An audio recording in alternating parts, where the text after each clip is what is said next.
तो now is a प्रेमल प्रेमल के बारे में पढ़ते हैं। तो सबसे पहले अमेरिकन कॉन्स्टिट्यूशन है जिसने पहली बार बिगिन किया था प्रेमल के साथ। रिफ्लेक्ट करता है हमारे माइंड ऑफ मेकर्स को। तो पूछा गया तो क्या माइंड ऑफ मेकर्स को क्या रिफ्लेक्ट करता है, दैट इज प्रेमल। रिफ्लेक्ट करता है आइडियल, जो भी हमारी अच्छी चीज़ें उनको रिफ्लेक्ट करता है। यूनिवर्सल डिक्लेरेशन फंडामेंटल राइट हुआ है ना, डीपीएसपी राइट्स वगैरह हुआ, तो एक क्वेश्चन आया भी हुआ है। बेस्ड ऑन ऑब्जेक्टिव रेजोल्यूशन है, तो कहीं ना कहीं ऑब्जेक्टिव रेजोल्यूशन से ऊपर बेस्ड है, बट हुबहू नहीं है, फ़र्क है। जैसे कि हमारे प्रेम्बल में ये सारी चीज़ें नहीं है, वोकेशन एसोसिएशन फ्रीडम ऑफ इस तरीके से है ना, सब्जेक्ट हुई है। सेफ गार्ड माइनॉरिटी को देने की बात नहीं करी हमने, वर्ल्ड पीस की वेलफेयर की बात नहीं करी है हमने प्रेम्बल में। लेकिन प्रेम्बल में कुछ चीज़ें हैं जैसे कि democratic secular socialist unity integrity words, जो कि हमारी कहानी मिलते हैं ऑब्जेक्टिव रेजोल्यूशन में नहीं मिलते, तो ध्यान रखना है। आइडेंटिटी कार्ड कहा गया है, इसने किसने कहा है, पालखी वाला ने, पालखी वाला ने। होरोस्कोप किसने कहा है, मुंशी ने कहा है, होरोस्कोप मुंशी ने। एलिमेंट्स की बात करो तो ये बताता है सोर्स ऑफ अथॉरिटी कौन है हमारा, दैट इज पीपल है।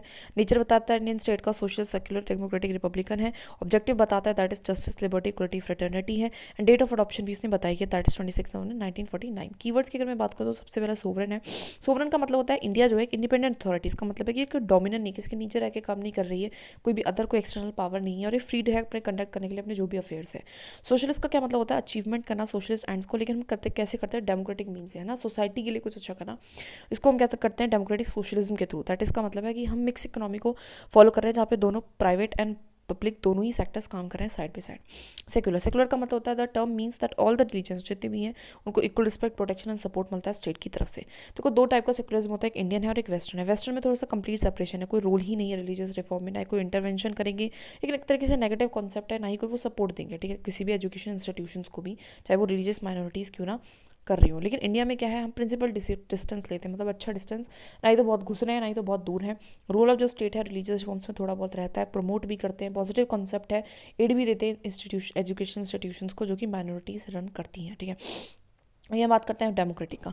सो refers to the constitution that gets it authority from the will of the people and expressed in an election. तो इसका मतलब क्या होता है, रेफर टू द कॉन्स्टिट्यूशन, ये कॉन्स्टिट्यूशन को रेफर कर रहा है, it gets its authority. Authority कहाँ से मिल रही है, विल, लोगों की विल, इच्छा, लोगों के अकॉर्डिंग वो बन रहे हैं। और जिस इस इच्छे को हमने इच्छा को हमने कैसे एक्सप्रेस करा है, इलेक्शन में एक्सप्रेस कर रहे हैं। Democracy is not limited to the political aspects तक ही लिमिटेड नहीं है, बट ऑल्सो एक सोशल एंड इकोनॉमिक है, ठीक है। So it's both, it's have a wider scope.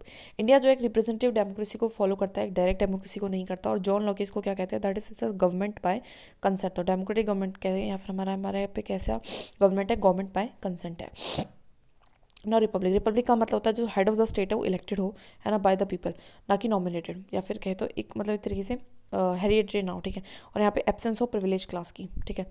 Justice की अगर मैं बात करूँ तो ये सिग्निफाई करता है commitment of the Indian state to ensure करने के लिए सोशल इकोनॉमिक एंड पॉलिटिकल, मतलब जस्टिस हो, सबके साथ अच्छा हो, कोई भेदभाव ना हो, राइट। और ये रशियन रेवोल्यूशन से हमने लिया है। लिबर्टी की अगर मैं बात करूँ तो एब्सेंस ऑफ रिस्ट्रेंट, रुकावटों का कम होना, बट लेकिन अब्सोल्यूट सेंस में नहीं है ना, on the activities of individual. At the same time हमें अपॉर्चुनिटीज़ भी देनी कि डेवलपमेंट ऑफ इंडिविजुअल पर्सनैलिटीज़ की, है ना। So liberty is not absolute but limited, fulfilling the maxim of no law no liberty. तो नो लिबर्टी की वो क्या करता है, कहीं ना कहीं मतलब वो करती है, दैट इज़ मतलब लॉ नहीं होगा तो लिबर्टी भी नहीं होगी, तो इसलिए लॉ की भी ज़रूरत होती है अगर आपको लिबर्टी देना है, तो एक तरीके से रिस्ट्रेंट्स को हटाना है। तो इक्वालिटी की बात करो तो यहाँ पे वही एब्सेंस हो, किसी को मतलब अलग से स्पेशल कोई ट्रीटमेंट ना मिलके एक सेम अपॉर्चुनिटीज़ सबको मिले किसी भी डिस्क्रिमिनेशन के बिना।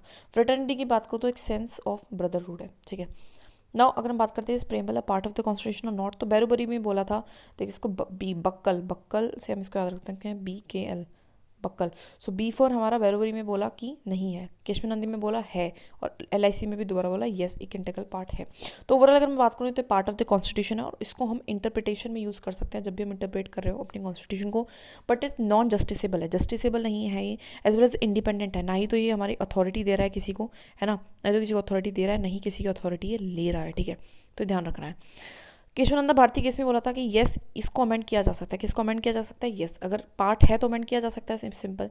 एंड उसके बाद इस वजह से अब अमेंड हुआ भी है, 42nd कॉन्स्टिट्यूशनल अमेंडमेंट एक्ट हुई थी, एक ही अमेंडमेंट है, सोशलिस्ट सेक्युलर एंड इंटीग्रिटी जैसे वर्ड्स इसमें ऐड किए गए थे, ठीक है।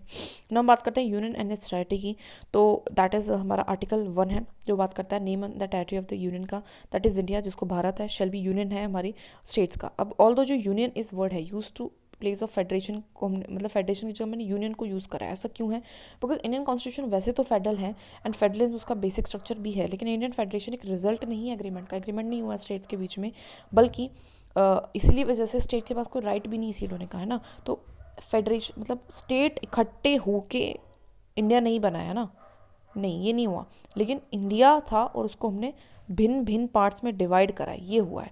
अगर हम बात करते हैं टेरिटरी ऑफ इंडिया का तो उसको हम क्लासीफाई कर सकते हैं टेरिटरीज ऑफ द स्टेट्स में, यूनियन टेरिटरीज में, टेरिटरी जो कि आगे एक्वायर होंगी। तो territory of India and union of state में से ज़्यादा बड़ा जो शब्द है डेट इज़ टेरिटरी ऑफ हमारा क्या है, इंडिया है, ठीक है, ये ध्यान रखना है। आर्टिकल 2 बात करता है एडमिशन और एस्टेब्लिशमेंट ऑफ न्यू स्टेट। कोई भी बाहर से, ये फ्रॉम द आउटसाइड है, स्टेब्लिश करना है, एडमिशन करना है, तो वो कौन कर सकता है, पार्लियामेंट कर सकता है लॉ के थ्रू, है ना, एक न्यू स्टेट ला सकता है जो भी कंडीशंस उसको ठीक लगती हैं उसके बेसिस पे।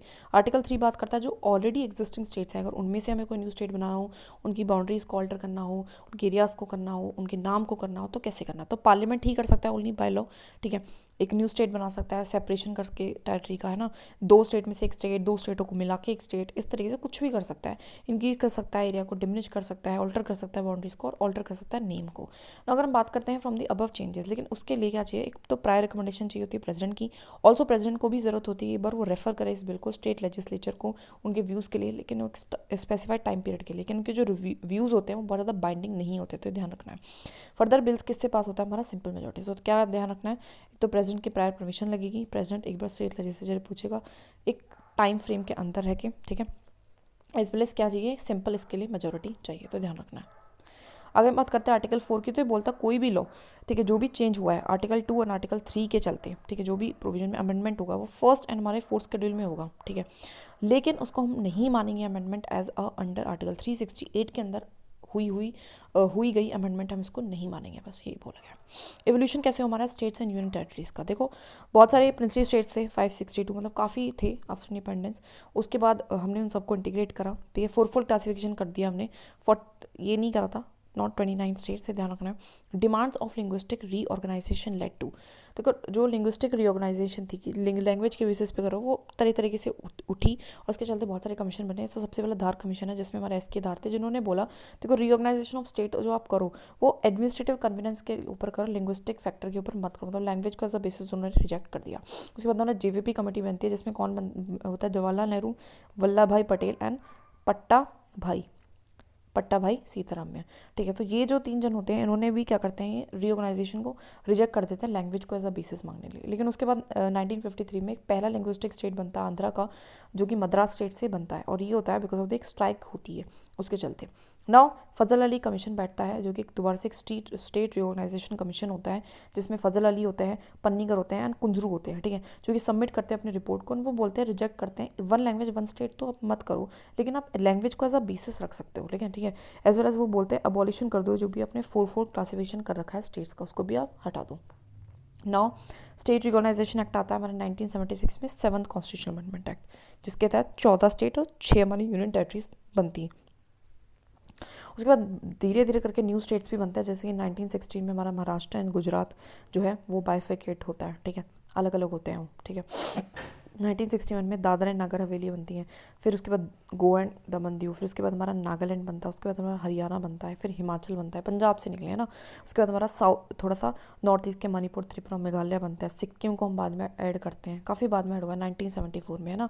1987 में बाकी छोटे मोटे स्टेट्स बनते हैं, गोवा, मिजोरम, अरुणाचल प्रदेश। 2000 में छत्तीसगढ़, सबसे बड़ा जो चेंज हुआ था यही हुआ था, एमपी से, बिहार से, एंड इस तरीके से हमारे निकलते हैं छत्तीसगढ़, उत्तराखंड एंड झारखंड यूपी से निकलते हैं, है ना। 2014 में तेलंगाना बनता है, 2019 में हमारा यूनियन टेरिटरी ऑफ लद्दाख बनती है एंड जम्मू एंड कश्मीर बनती है ना, ये एक्ट आता है जब, ठीक है, इस तरीके से, दैट्स इट।